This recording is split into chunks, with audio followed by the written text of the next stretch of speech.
minutos de la mañana, Fernando querido, ya estamos en ampliación de noticias y uno de los temas principales que ha captado la atención de los oyentes y de todo el público en general es cómo va el proceso electoral. Es verdad que la gente todavía no sabe muy bien por quién votar, pero es verdad también, hay que decirlo con todas sus letras, que estamos en un proceso en el que todavía pueden desaparecer o salir de las listas algunos candidatos.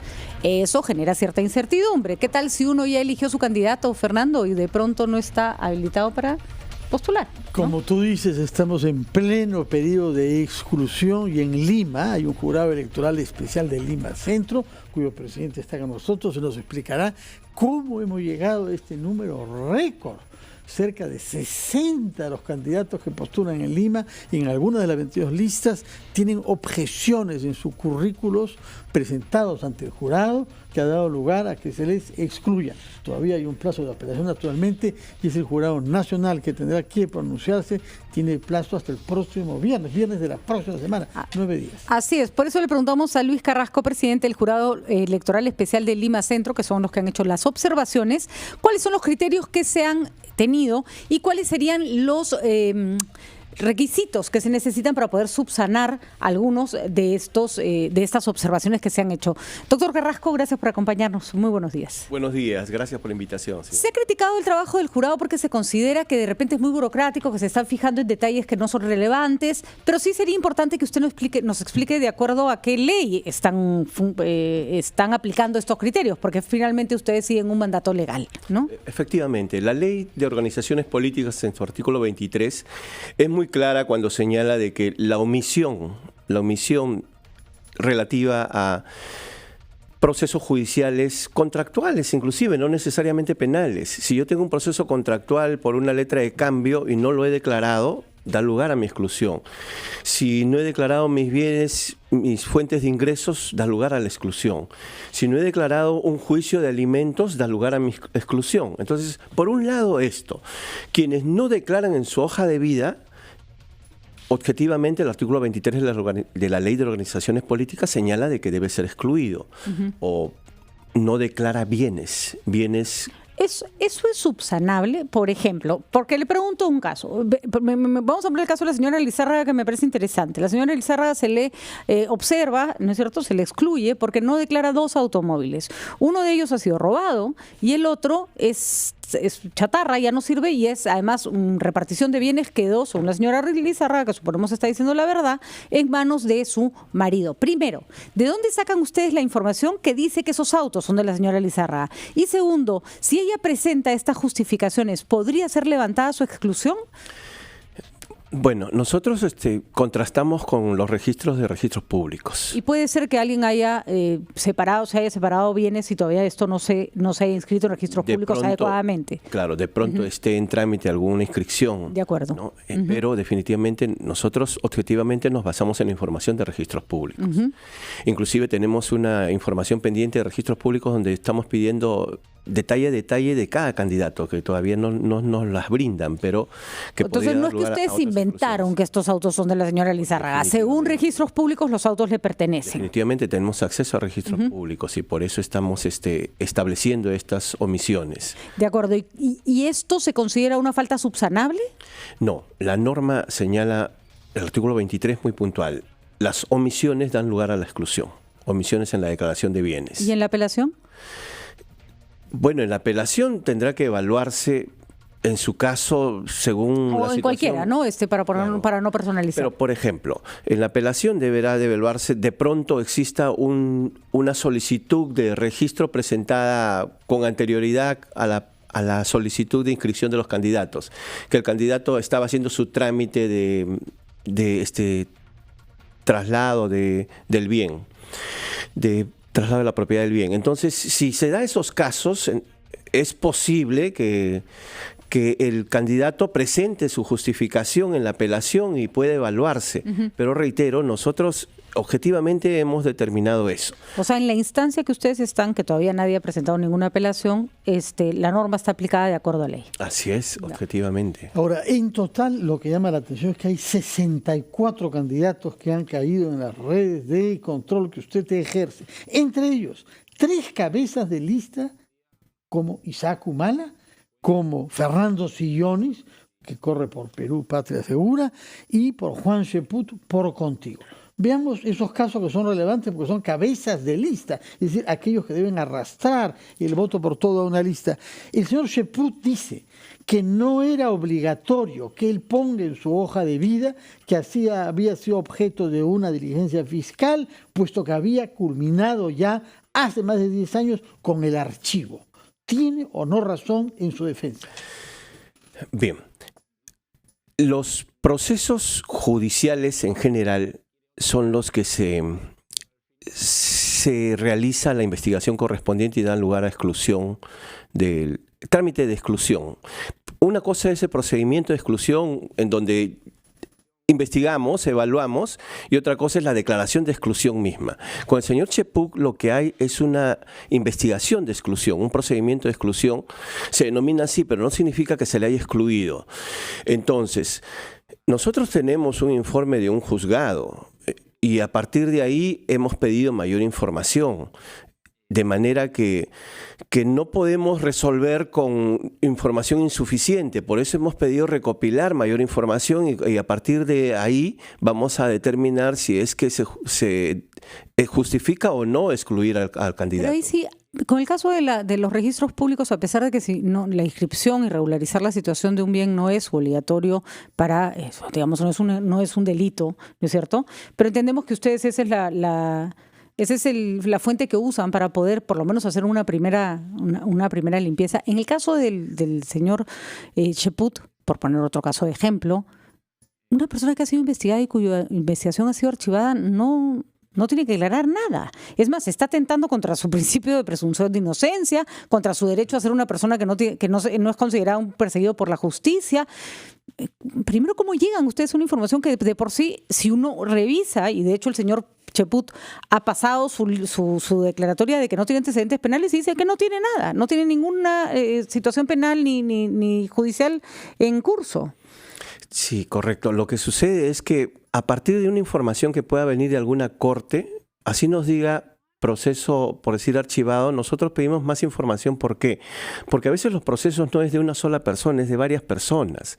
Entonces, a partir de ahí pedimos que nos brinden la información completa. ¿Qué tiene que ver varias personas si esas otras personas no están postulando? ¿A ustedes qué les importa si hay más personas en el caso? Es cierto, pero me refiero a que la información que viene de las cortes es insuficiente. A veces nos dicen proceso determinado, número tal, archivado provisionalmente, pero nos han dicho archivado provisionalmente. Hasta que no aparezca nueva información, ¿no? Correcto, archivado provisionalmente, pero respecto de qué procesado. De repente hay varios, de repente se ha archivado respecto de algunos y respecto de otros no. Entonces, por eso es que pedimos más información. Ahora, una persona con una investigación en curso sí puede postular. Lo que no puede hacer es con una sentencia firme, ¿no? Es correcto, sí. Entonces, ni siquiera tiene usted una causal para observar algo que no es un impedimento para postular al Congreso. A ver, le reitero, señorita Patricia, lo que sucede es que cuando me viene una información de carácter judicial, yo lo que pido es una ampliación. Y lamentablemente la ampliación de esa información da lugar a una investigación de exclusión. Entonces, no significa que se le excluya. ¿Usted es consciente de que esa información que usted está requiriendo, así fuera positiva, o sea, si le dijeran el señor Cheput está siendo investigado, ¿no lo impediría? Y al iniciarle un proceso de investigación de exclusión, discúlpeme, señor Carrasco, dígame usted si eso no afecta la postulación del candidato. Ha salido en todos los diarios que el señor Juan Cheput ha sido excluido. Yo no sé cuánta gente que iba a votar por él de pronto ya ni se enterará después que sí fue incluido posteriormente.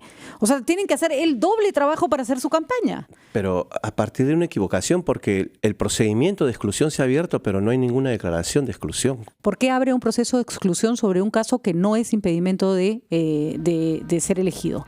O sea, si yo, por ejemplo, salgo que peso 180 kilos, usted no me va a hacer un procedimiento de exclusión porque tengo sobrepeso. Ese no es un procedimiento, esa no es una limitación para postular, por poner un ejemplo bastante banal, por cierto. Señorita ¿no? Patricia, toda información que viene insuficiente del Poder Judicial amerita que pida mayor información. Bueno, entonces eso es lo que ese es el criterio que están usando. El primero de los registros públicos nos convencía más, vamos a decirlo con claridad. El segundo nos parece un poco más arbitrario, pero entendemos que no está excluido, sino que está en un proceso de investigación de exclusión el señor Cheput. Sí. Vamos a hacer una pausa, Fernando, y seguimos porque hay muchas dudas todavía. Sí.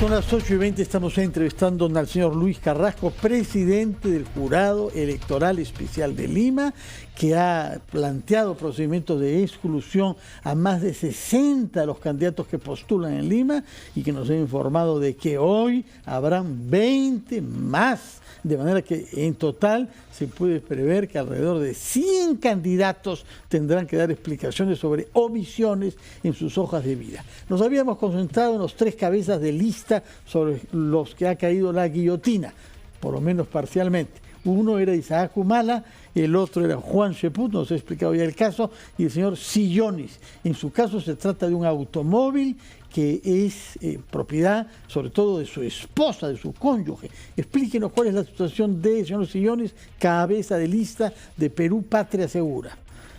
Bien, todos los bienes conyugales, la sociedad conyugal, tienen que ser declarados, pues son bienes que corresponden a ambos. Entonces, a partir de ahí, la no declaración implica definitivamente una situación de omisión. Hay argumentos, por ejemplo, se dice...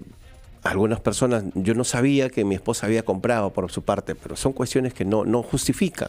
La norma es muy puntual. Se trata de un bien que está a nombre de él porque es parte de la sociedad conyugal y definitivamente da lugar a esa omisión, a la exclusión.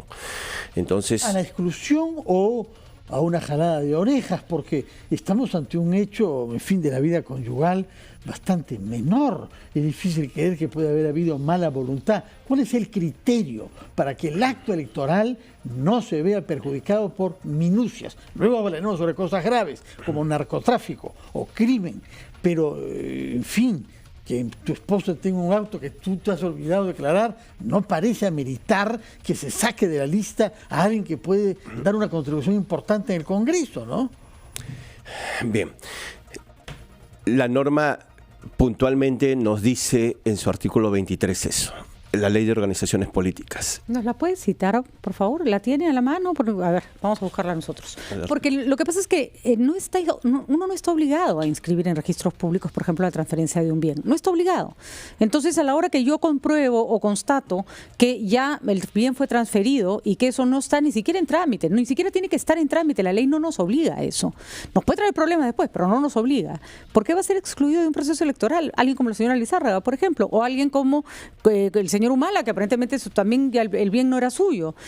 ¿Por qué no se hace, en lugar de aplicar la ley de una manera draconiana, aparentemente irracional, existiría la posibilidad, pregunto, de que ustedes llamen a la persona y le digan, oiga señora, nosotros hemos encontrado estos autos en registros públicos, pero usted no los ha declarado? ¿Tiene alguna explicación?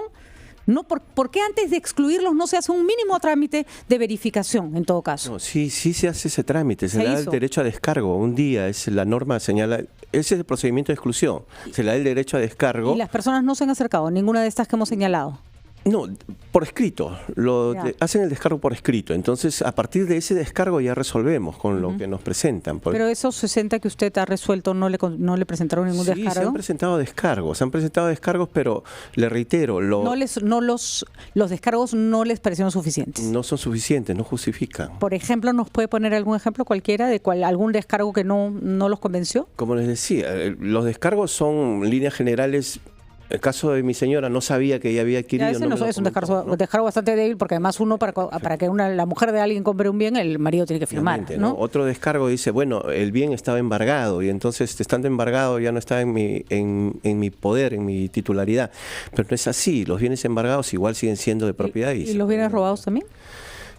Bienes robados. Me roban un auto y ya no es mío, pues, ¿no? El tema es que el robo es un hecho ajeno a registros públicos, definitivamente. Pero ya les he explicado que la inscripción sobre la titularidad del bien no es obligatoria. No es obligatorio, yo puedo vender un auto, tener un trámite entre Fernando y yo y no tenemos que ir a registros públicos. Es una falta, pero no es un delito, digamos. Por supuesto, ¿no? Pero nosotros estamos excluyendo en función a lo que figura en registros públicos, o sea, los bienes registrados. No estamos haciendo seguimiento a los bienes que no están ¿Por qué usan de referencia una instancia que no es obligatoria? O sea, usted lo que quiere saber no es si el bien está escrito en registros públicos, usted quiere saber si la persona miente. Y si la persona le demuestra que el bien ya no es suyo, no le está mintiendo, pues, ¿no? La norma dice si omite o miente. Ya, pues, pero ni omite ni miente cuando lo verdad es que el bien ya no es suyo.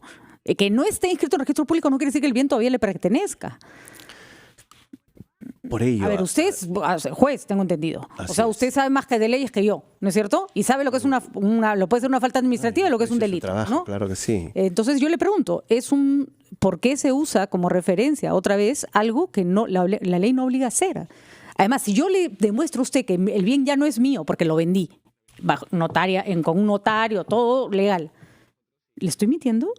A ver, si es que demuestra que lo ha vendido, se han dado casos efectivamente, el tema es en qué fecha lo vendió. ¿Lo vendió con posterioridad a la fecha en que presentó la solicitud de inscripción la organización política o antes?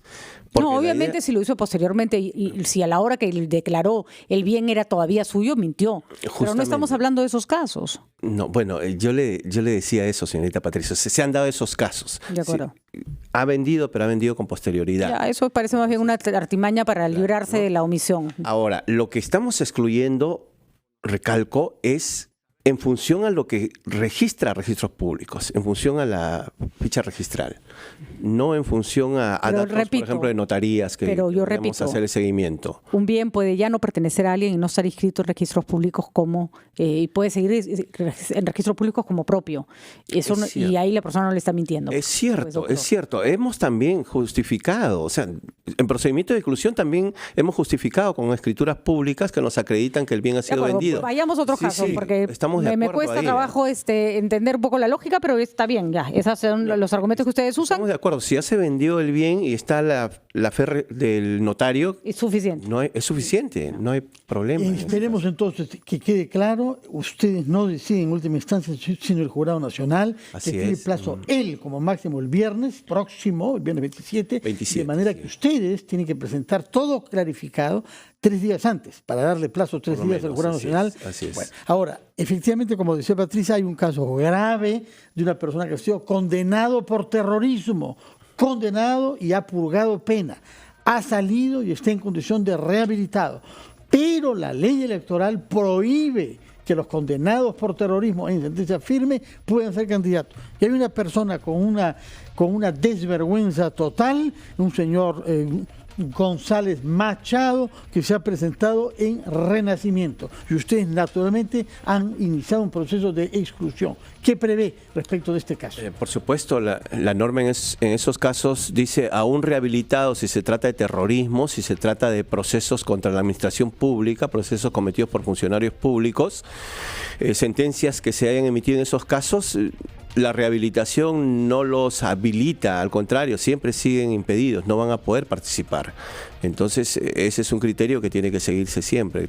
Nos ha dicho que piensa usted que hoy habrán 20 candidatos más sometidos a un procedimiento de exclusión. ¿Por qué razones? Las que normalmente se presentan, falta de omisión de bienes, omisión de declaración de bienes, o también el tema que usted señala de informes que nos dan las Cortes sobre procesos judiciales. ¿Sabemos quiénes son estas personas que hoy serán sometidas a un proceso de exclusión? Son candidatos de las listas, diríamos nuevos candidatos, no estamos hablando de personajes específicos. Entonces, ¿a cuántos llegaremos finalmente? ¿100? Vamos a pasar los 100. Vamos a pasar los 100. Bueno, va a tener trabajo. Entonces, el Jurado Nacional de Elecciones, probablemente todos estos requieran algún tipo de apelación, aunque algunos se darán cuenta que ya no hay nada que hacer al respecto, ¿no? 100 de los inscritos sobre 3.000, ¿eh? Bueno, señor Carrasco, creo que hay algunos aspectos que revisar. Esto también puede servir como una vitrina, Fernando, para ver qué cosas están de pronto sancionando de manera demasiado dura de acuerdo con la ley, y de pronto será necesario revisar si la ley tiene que fijarse en esos aspectos tan puntuales o en cosas más relevantes, ¿no? Que era lo que estábamos comentando. De todas maneras, más tiempo para que vaya a seguir trabajando. Esos 20 casos que nos anuncia para hoy. Justo. Y que sobre todo le deje tiempo al Jurado Nacional de Elecciones para que un mes antes del voto, es decir, el 27 de este mes, todo quede aclarado. Así es. Muchísimas gracias, doctor Carrasco. De verdad ha sido un gusto tenerlo acá y seguiremos conversando con usted sobre los procesos que sigan adelante. Nos vamos rápidamente a una pausa. Estuvimos con Luis Carrasco, presidente del Jurado Electoral Especial de Lima Centro.